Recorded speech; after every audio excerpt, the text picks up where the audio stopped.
Samajwadi party ने उत्तर प्रदेश की Phulpur seat से अमरनाथ सिंह मौर्य को अपना प्रत्याशी बनाया है। वो प्रयागराज और कौशाम्बी में डिस्ट्रिक्ट कोऑपरेटिव बैंक के चेयरमैन रहे हैं। बहुत लंबे अरसे से सक्रिय राजनीति में हैं। अमरनाथ जी जब प्रयागराज पहुंचे हैं टिकट लेकर के, तो जो पार्टी के कार्यकर्ता हैं, समर्थक हैं, फूल माला इस तरह से पहना करके उनका स्वागत कर रहे हैं, अभिनंदन कर रहे हैं। अमरनाथ जी हमारे साथ हैं, उनसे बात कर लेते हैं। बताइए क्या मुद्दे होंगे जिन पर आप चुनाव मैदान में उतर रहे हैं? सबसे पहले मैं आपको धन्यवाद देता हूं कि आपने मुझे बोलने का अवसर दिया। दूसरी बात, सबसे पहले मैं अपने नेता आदरणीय राष्ट्रीय अध्यक्ष श्री अखिलेश यादव जी को बहुत बहुत धन्यवाद देता हूं कि जिन्होंने, मैं जब से समाजवादी पार्टी में आया और जो परिस्थितियां रहीं और मैं लगातार काम करता रहा और उन्होंने मुझे 51 फुट से प्रत्याशी बनाया है। इसलिए अपने राष्ट्रीय अध्यक्ष माननीय अखिलेश यादव जी का बहुत बहुत धन्यवाद देता हूं। क्या मुद्दे होंगे, किन मुद्दों पर लोगों के बीच जा रहे हैं, वोट मांग रहे हैं आप? देखिए, आज जो समाजवादी पार्टी के पास बहुत मुद्दे हैं। पहले उन मुद्दों को तो बात करूंगा जो आज ये भारतीय जनता पार्टी है, ये झूठ पर झूठ बोल करके 2014 में आई थी और जिन्होंने ये अपने मैनिफेस्टोल में दिया था, उनके एक भी वादे पूरे नहीं हुए हैं। उदाहरण के तौर पर आप देख लिए, इन्होंने कहा था कि नौजवानों को हम 2 करोड़ साल में नौकरी देंगे। इन्होंने ये भी कहा था कि 15-15 लाख खाते में चले जाएंगे।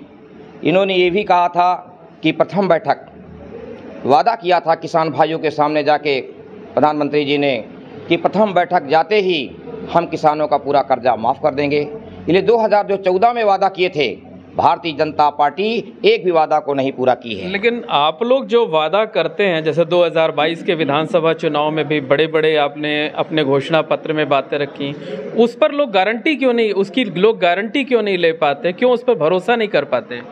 क्योंकि भारतीय जनता पार्टी झूठ पर झूठ बोलती है और हमारे नेता आदरणीय राष्ट्रीय अध्यक्ष अखिलेश यादव जी जो कहते हैं वो करते हैं। उन्होंने कहा है कि अगर आने वाले समय में जब इंडिया गठबंधन की जब सरकार बनेगी तो ये 4 साल की नौकरी नहीं रहेगी, 60 साल की नौकरी रहेगी। गरीबों का बिजली मुक्त कर दिया जाएगा और आने वाले समय में करेंगे और किया भी है। आज एम्बुलेंस देख लीजिए, सारी जितनी योजनाएं हैं, आज सड़क, बिजली, पानी से त्रस्त हैं। आज गाँव में चले जाइए आप, जितने गरीबों के घर में इन्होंने मीटर लगा दिया है, आज वो बिल नहीं भर पा रहे हैं। और भारतीय जनता पार्टी क्या है, मैं कहना चाहता हूँ कि चूँकि समाजवादी पार्टी में सर समाज के लोग हैं और वो चले जाइए गांव में, आप तो जाते रहते हैं गांव में, ज़रा उनसे पूछने का काम करिए कि आज किसान कितना त्रस्त है, आज रातों में सो नहीं पा रहा है। ये के वादा क्या, ये हम कह दें कि हम गारंटी है, इससे गारंटी हो जाती है। लेकिन मोदी जी तो कह रहे हैं कि अब की बार 400 पार। मोदी जी को कहना क्या, 400 पार क्या, 400 क्या पार हो रहा है आप जान रहे हैं? 400 पार कहने से थोड़ी ना हो जाता है कि 400 पार 400 पार 400 पार रटने से कुछ नहीं हो जाता है। रही बात इस बार भारतीय जनता पार्टी का सफाया होने जा रहा है। जिस तरह से हम जा रहे हैं, नौजवान आज बेरोजगार है, किसान परेशान है, आत्महत्याएं कर रहे हैं। आप देख रहे हैं बॉर्डर पर जिस तरह से 600-700 नौजवान किसान हमारे मार दिए गए, शहीद हो गए। और आज जानते हैं, अगर उनको कह रहे थे, अगर यही गारंटी है, मोदी जी की यही गारंटी है, इसी बात गारंटी लेते हैं कि किसान का बेटा शहीद हो। मोदी जी की यही गारंटी है कि आज नौजवान का बेटा पढ़ लिख ना पाए। मोदी जी की यही गारंटी है कि नौजवानों के फीस माफ़ हो जाए। मोदी जी की यही गारंटी है कि पेपर लीक हो जाए। ये सब मोदी जी की गारंटी है। गारंटी का मतलब ही नहीं है। मोदी जी ने 10 साल में किया क्या? मन की बात की, हमारे मन की बात जानी, किसानों की मन की बात जानी, नौजवानों की मन की बात जानी, मगर एक भी काम नहीं किया है। आज जब हार गए, पहला चुनाव उन्होंने झूठ बोल के किया, दूसरा चुनाव राष्ट्र के नाम पर लड़ा, तीसरा चुनाव राम के नाम पर चलने जा रहे हैं। मैं आपके चैनल के माध्यम से कहना चाह रहा हूं, ये इनके विदाई का वक्त आ गया है। जो 2014 में आए हैं, 2024 में नहीं आएंगे। तो राम मंदिर तो एक बड़ा मुद्दा है इस चुनाव में। राम सबके आराध्य हैं, राम सबके आराध्य हैं। कौन कहता राम आराध्य नहीं है? रोजी, कपड़ा और मकान भी चाहिए, ये हमारी आवश्यकता है।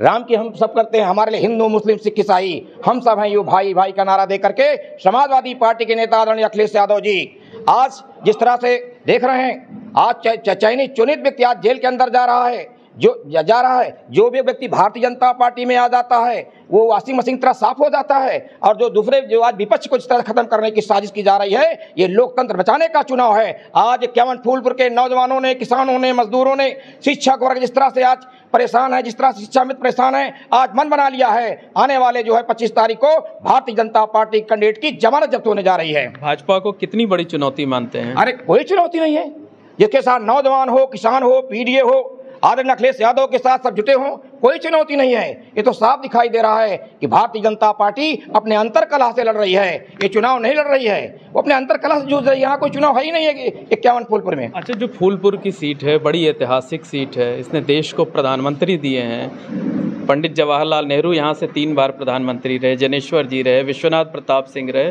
तो कितनी बड़ी ये जिम्मेदारी है या चुनौती है ये? देखिए, हमारे नेता आदरणीय अखिलेश यादव जी ने हमें कुछ सोच समझ के जिम्मेदारी दी है। मेरा राजनीतिक लंबा इतिहास रहा है। मैं जनता दल से राजनीति शुरू किया था और बहुजन समाज पार्टी में मैं लंबे अरसे तक था और 2 बार डिस्ट्रिक्ट कोऑपरेटिव बैंक का चुनाव घोषित था, इलाहाबाद और कौशाम्बी था। और जो ये 51 फूलपुरी नहीं, मेरा डिस्ट्रिक्ट कोऑपरेटिव बैंक के साथी है, कोऑपरेटिव सेक्टर के साथी हैं। हर गाँव में मेरा एक साथी है, मेरा एक जानने वाला है, वो सब जानते हैं कि अमरनाथ मौर्य जहाँ कोऑपरेटिव सेक्टर वाले देते हैं। हर वर्ग के लोग आज मुझे पसंद करते हैं, हर वर्ग के लोग मुझे आज पसंद कर रहे हैं। और ये फूलपुर में आदरणीय राष्ट्रीय अध्यक्ष जी को तो फिर धन्यवाद देता हूँ, क्योंकि उन्होंने सोच समझ के लड़ाया है।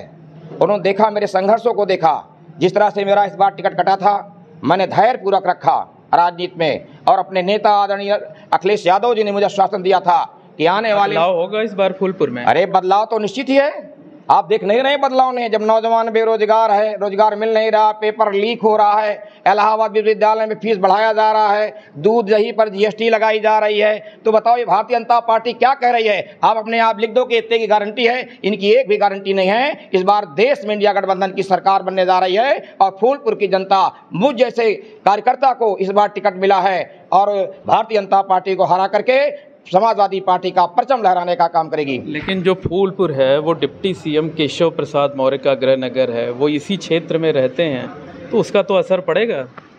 देखिए, सवाल डिप्टी सीएम का नहीं है, सवाल ये है कि नीतियों का है। भारतीय जनता पार्टी में जो भी रहेगा, चाहे पिछड़े, दलित, कमजोर समाज के जो भी लोग हैं, वो अपनी आवाज़ को नहीं उठा पा रहे हैं। जिस तरह से 69,000 शिक्षकों के भर्तियों में घोटाला किया गया, जो पिछले समाज के लोग नेता बनते हैं, उनके घरों में हमारे नौजवान जाने का काम किया, उनकी एक बात सुनने का काम नहीं किया। इको गार्डन में बच्चियां रो रही थी, जिस तरह से इन्होंने काम किया, पिछड़े समाज में पैदा हो जाने से, दलित समाज में पैदा हो जाने से, जब परम पूज्य बाबा साहब डॉक्टर अम्बेडकर के संविधान पर आज धज्जियां उड़ाई जा रही हो, ये लोग अपने स्वार्थ के लिए। सवाल मेरा ये है कि डिप्टी सीएम के क्षेत्र में साइकिल दौड़ पाएगी? सवाल ये नहीं है, सवाल ये कोई किसी का क्षेत्र नहीं होता है।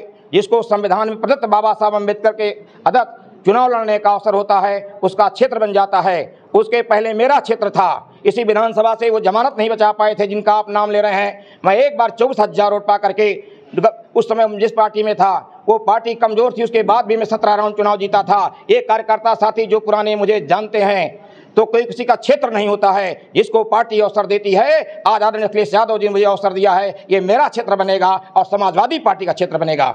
निश्चित तौर पर यह हैं अमरनाथ सिंह मौर्य, जो कि समाजवादी पार्टी से उम्मीदवार हैं। उनका कहना है कि वो बेरोजगारी, महंगाई जैसे मुद्दों पर चुनाव लड़ेंगे और भारतीय जनता पार्टी के कमल को इस बार फूलपुर में नहीं खिलने देंगे।